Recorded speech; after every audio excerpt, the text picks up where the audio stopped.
पूज्य श्री भाई जी के एक और परिकर हुए, जिनका नाम था विरही भक्त रघु जी।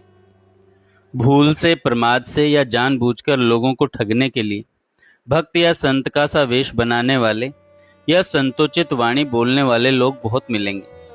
किसी चमत्कार को दिखलाकर या चमत्कार के नाम पर दुनिया को धोखा देने वाले बहुत मिलेंगे, परंतु सच्चे सिद्ध या साधक संत भक्त का मिलना बड़ा कठिन है। विरही भक्त श्री रघु जी ऐसे ही सच्चे संत थे।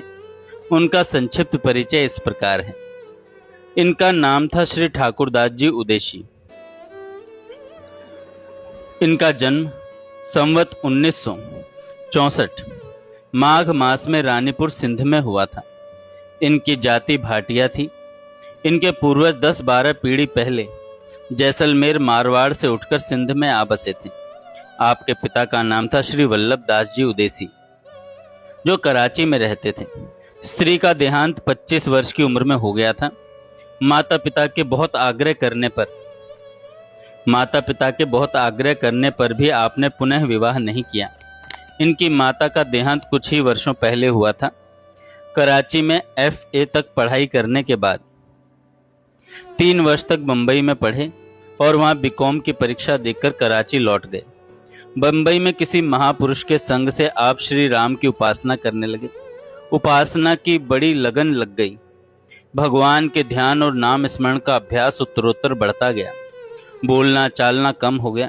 धीरे धीरे भगवान के नाम और गुण सुनकर हृदय द्रवित होने लगा। तदनंतर किसी मित्र से कुछ सुनकर आप गोरखपुर आ गए।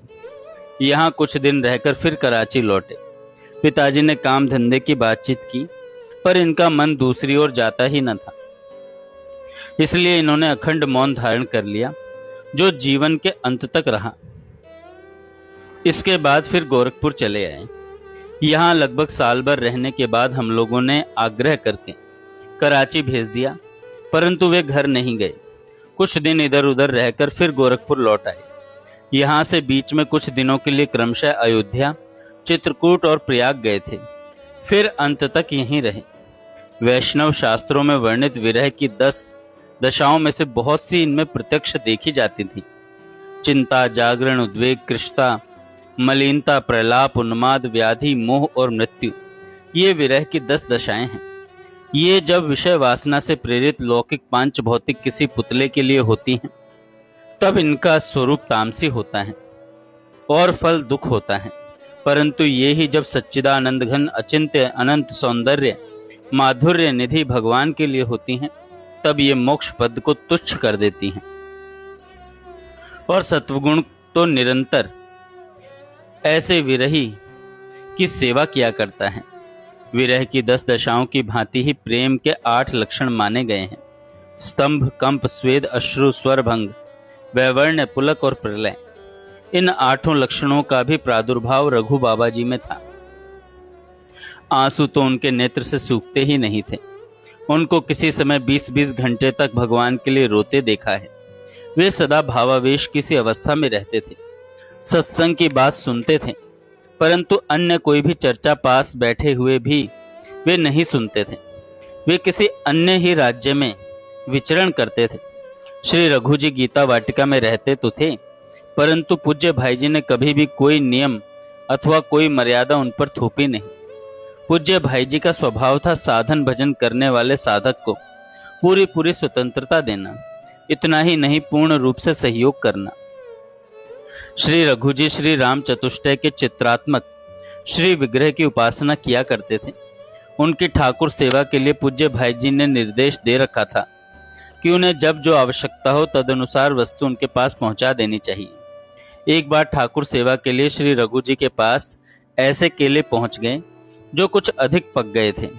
संयोग से किशमिश भी ऐसी पहुंची जो कुछ गीली गीली थी। श्री रघु जी उन किशमिश और केलों को लेकर पूज्य भाई जी के पास गए और स्लेट पर पेंसिल से लिखकर अपनी टूटी फूटी हिंदी में कहने लगे, मेरे प्यारे प्यारे कोमल कोमल अति सुकुमार कुमार श्री रघुनाथ जी के लिए क्या ऐसे केले और ऐसी किशमिश। वे कुछ और बात आगे लिखें कि पूज्य भाई जी तुरंत बोल पड़े, जिसने ये वस्तुएं आपके पास पहुंचाई हैं उससे भूल हो गई है। इन्हें भगवान के सामने कदापि निवेदित नहीं करना चाहिए। मैं अभी दूसरी व्यवस्था करता हूँ। इतना कहकर पूज्य भाई जी ने उसी समय बाजार से बढ़िया किशमिश और केले मंगवा कर दिए। इसी के साथ पूज्य भाई जी ने अपने सहयोगियों को स्थायी निर्देश भी दिया कि श्री रघु जी की ठाकुर सेवा के लिए कभी कोई हल्की अथवा दागी वस्तु न जाए। भाई जी के इस आदेश का पालन सदा सावधानी पूर्वक होता रहा। किसी भी साधक की साधना का पूज्य भाई जी बड़ा ध्यान रखते थे। वे भगवान श्री राम के अनन्य उपासक थे। भगवान श्री राम के एक चित्रपट की पूजा करते थे। वह चित्रपट उनके लिए बहुमूल्य वस्तु था। वे इसमें साक्षात भगवान को देखते थे। इनका दर्शन वे किसी को नहीं कराते थे। कंगाल के धन की भांति सदा इन्हें छिपाए रखते थे। दिन रात रघु रघु रघु नाम का उच्चारण मन और वाणी से करते थे। इसी से उनका मन रघु जी पड़ गया, उनका नाम रघु जी पड़ गया। बहुत दिनों से मौन थे।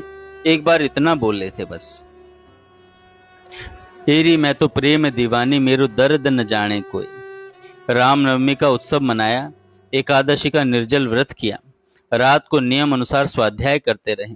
एक साधक को बुलाकर उनसे जटायुकृत अंतकाल की स्तुति 2 बार सुनी और द्वादशी को प्रातःकाल प्रयाण कर गए।